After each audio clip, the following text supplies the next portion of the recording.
Hey everybody, my name's Josh. I'm a producer here at Tested.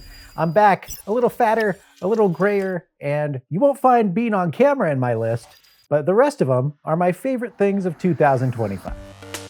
This year we got a new camera. It's the Sony FX3. We thought maybe let's get something with a smaller form factor, something that would be easier for travel, maybe allow more casual setups, perhaps for the team channel. For most of my shooting career, I've always favored heavier cameras, and that's because I have a bit of a natural tremor, and just having more weight helps to eliminate that. And while I did gain a reputation as someone who could hold a pretty steady shot, I also now have a spine shaped like the tip of an elf's shoe. Luckily for me, I found these days that the image stabilization within the camera and the lens that we typically use for it eliminates that entirely. And so all the videos that I shot at Wonderfest this year, some other stuff that I've done with Adam, that was all on this camera, and I went home feeling great at the end of the day. In terms of technical stuff, I get everything that I want out of this camera. We can do basically, in terms of image, we can do basically everything that the FX6 can do. So it makes it a really great choice for a second camera. I should have that audio grip out here. 1 second. So you also get this audio grip when you get an FX3. I guess an audio handle, sure, I don't know what it's called. 2 XLR inputs. You can put a shotgun up here. There are more fine-tuned audio controls here. One of the things that I have found that I like about this camera is a bit philosophical and kind of harder to explain. I think it's the smaller form factor helps me be more present in the room. And I don't know if this comes across in the videos or in the edits or anything, but I find that with the FX6, I am the observer and Adam is doing the thing and I'm making the video about the thing.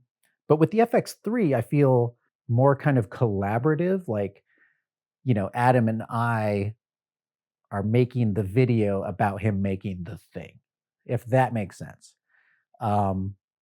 If it doesn't make sense, the short end of that is that I enjoy that. I did see a comment on the channel that said, does the camera look more backflippy than usual? And I don't think you meant that as a compliment, but I did take it as such. But also point taken, I think I chilled out after I saw that.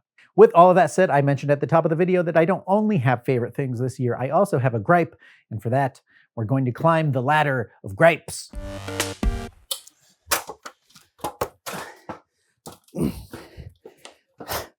Why am I on a ladder?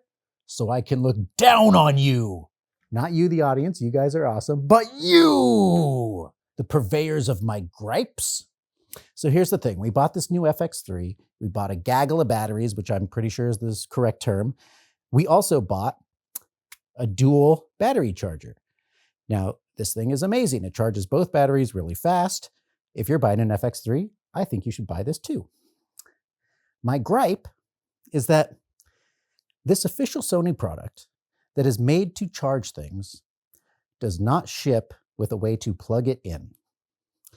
You get a USB-C cable, and there is no way to connect that to the wall. There's no wall adapter, wall wart, whatever you want to call it. And my point is, respect my time. This thing is not exactly cheap. And then I have to go ahead and look up the correct voltage and wattage to get the right third-party thing to charge my expensive batteries. So that's it. Just, if you're shipping me something that's designed to charge something, give me a way to plug it in. Okay. That's it, rant over. Actually, you know what? While I'm up here, I can't hear dialogue over the music in the movies anymore. Why isn't there a way to see that? Okay, I'm turning on subtitles. I got the baby sleeping in the other room. I can't hear.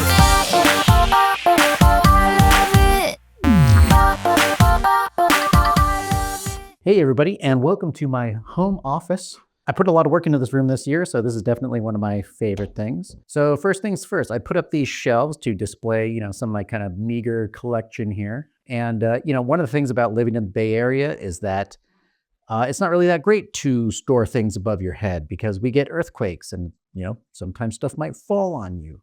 So because I like, vehicles and things on wheels, I wanted a way to make that safe. So I grabbed some Gorilla mounting putty. I think I got some over here. This is kind of like museum putty or something. Just it's a little tacky square you can see there. It'll hold 2 pounds. Those things aren't going anywhere unless the whole shelf comes down. I realized another thing that I could do with them is hang stuff upside down and start to use that other bit of space there. Up here I have like a little 3D printed Raven skull. This is a Lego Formula One car. Both are super light and they've been up there for months and it doesn't seem like they're drooping or anything. So Gorilla Mounting Putty, one of my favorite things because it unlocked a whole new dimension of display for me. And if you, sorry about this nick on my nose here, my 2-year-old decided that my nose was removable and tried really hard to prove that. So anyway, let's move on here. Speaking of the little guy, this I kind of got for him. This is the Liene, L-I-E-N-E 4x6 photo printer. Basically, one of my kids' favorite things to do is look at pictures. He always wants to look at pictures and, you know, like many people, all my pictures are on my phone and I don't want to give him my phone.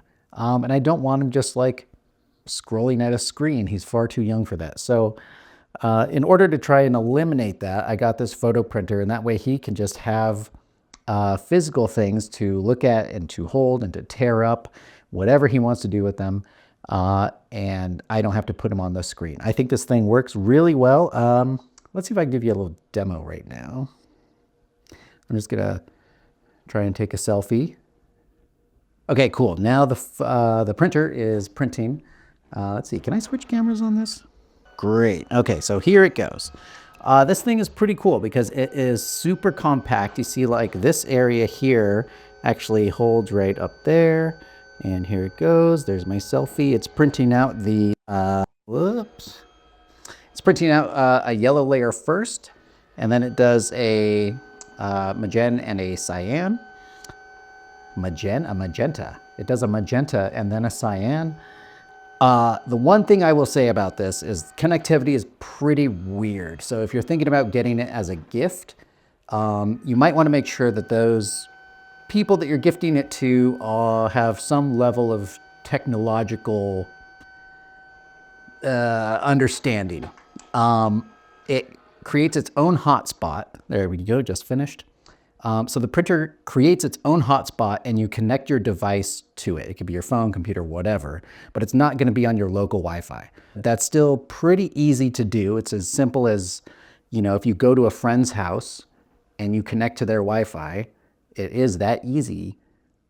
But what I foresee is that if you gift this to, you know, a parent or someone, they're gonna give you a call and they're gonna say, hey, every time I connect to that printer, I can't get back on Facebook.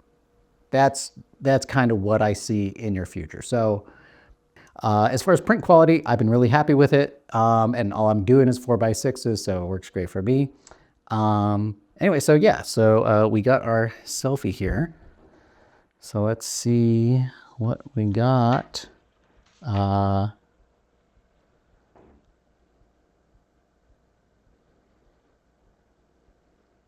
Nice. Okay, so moving on. One last office upgrade kind of thing is my office chair. So this I got earlier in the year. This was a present from my mother-in-law. Thank you. And this is the Branch Ergo Pro. I'll figure that out. I'll figure that out in post. So yeah, let's talk about this thing. So I'd say this is maybe one of the higher ticket items on my favorite things this year. This is a $500 chair, which honestly in the world of office chairs is not that crazy. I have really enjoyed this thing since I got it. It's got a nice wide seat. I was gonna make a joke there, but I'm not gonna make that joke. And basically everything on this is adjustable. So we've got, you know, of course the height, the armrests go up and down, these pieces slide in and out. There is a lumbar portion back here, and it's honestly the most comfortable chair that I've used for work. My previous chair was just sort of a random chair from Amazon, maybe like, you know, $100 or something like that. And I started looking at it as kind of like having a good mattress. you're in your mattress all the time. You don't want to wake up with a bad back or something. So it's good to spend good money on a mattress if you can. And likewise, it's good to spend good money on a chair that you're going to be in for many hours a day. So that was my kind of justification there. And I haven't regretted it. I think this is a great ergonomic chair, especially in that price point where it's like, $500 as opposed to, something that's like a couple grand. And I guess side note, it was really hard to shop for a chair because like, where do you go to sit in chairs nowadays? There's like a real lack of physical retail stores now. So Branch just happened to open a place in the financial district. And so I was able to go there and actually sit in this chair before picking it out. So that was great. And yeah, because you don't want to drop all that money without sitting in it. That'd be crazy. If you can't sit in this chair, well, at least you have my recommendation. So there's that for you. So one thing I've been struggling with as a new dad is how to get that time for myself back. Well, now my kid is a bit older. The routines are a little more established. And I'm finding that I can carve out a little more time for myself if I make the effort to do that. So earlier this year, I decided that I would really like to get into sim racing. Turns out it's a very expensive hobby. So I had to think about it for a couple reasons. One, I don't want to jump into something that I've never done before and blow a bunch of money on it and then end up with, a giant dust collector in the corner of my office here.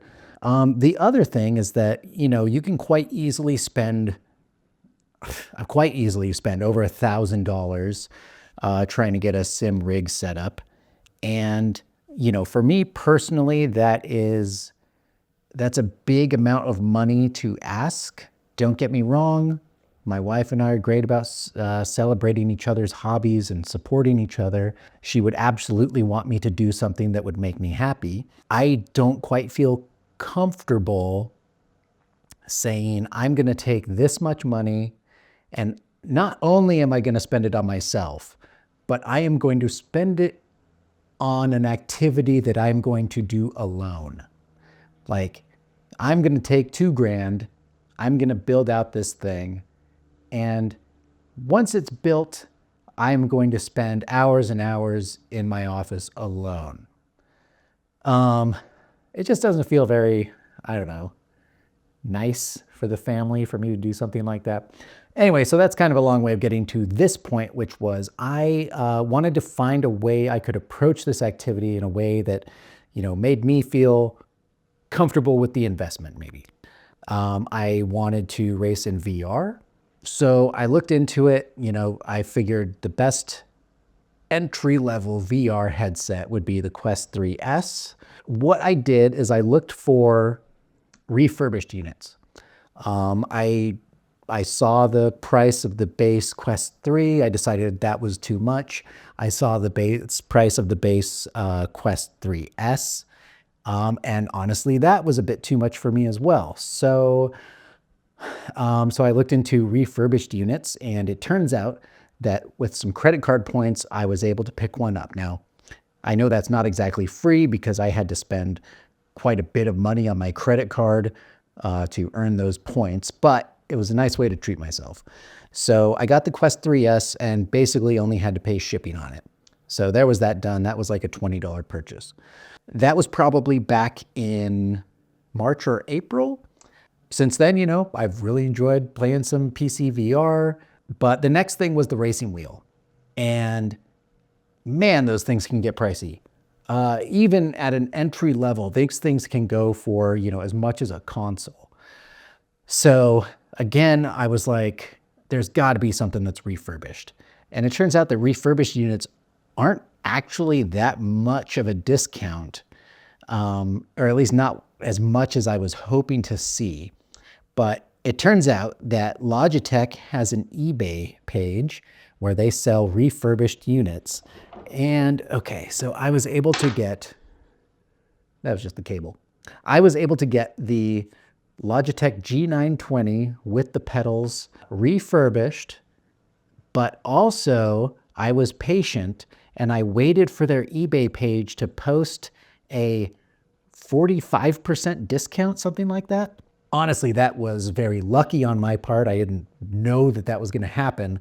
But basically, I was just watching the item. One day, 45% comes up, and I just said, you know what, today's the day. And so I bought it. So I got the racing wheel and the pedals for about $140, which means racing wheel plus a Quest 3S, all of that, I was all in about $175.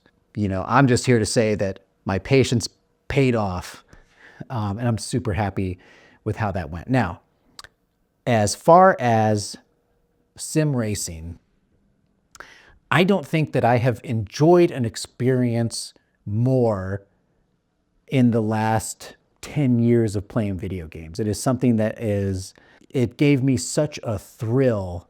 But just to get in there, be able to look around the car, sit in the car in VR, get the feedback from the wheel and from the brakes, and just go along and drive a track. I mean, let's be real. This is the closest I'm going to get to drive up Eau Rouge. This is not something that I'm going to get to experience in real life. And I started thinking about if I've ever had an experience quite like this before. I mean, I'm 40. I've been gaming for 35 years. And in recent memory, the answer is no. But what it comes close to for me is landing on the moon in Kerbal Space Program for the first time. Maybe it's a simulation thing, just that thrill of executing something in that way. But man, yeah, just like being able to look around the car, being able to hit the apex, find your braking point, all those things. It was just so incredible. And I'm really excited to explore this hobby some more. All right, so here's a quick tour of my setup. I got my headset, right? You can see I'm driving this little generic car over here. It's not a generic car, it's a great little car. And then because I have my racing wheel mounted to my desk and I'm racing in a chair that's on wheels, I have this, where is it? Hey there. So I brace myself with a beach towel. Okay, and then for the pedals down here, I'm just gonna flip the camera upside down and rotate it again in post. For the pedals down here, I am bracing myself against a Kirkland Signature box of baby wipes. Okay? Anyway, the reason I'm showing off how crappy this setup is to illustrate how much fun I'm having despite these things. So, if you feel like getting into something, just find a good, approachable way that works for you and just start doing it. Now join me as I take you for a hot lap, and I'll see you back at the tested office. One of the games I really enjoyed this year, especially on Steam Deck, is Mega Bonk.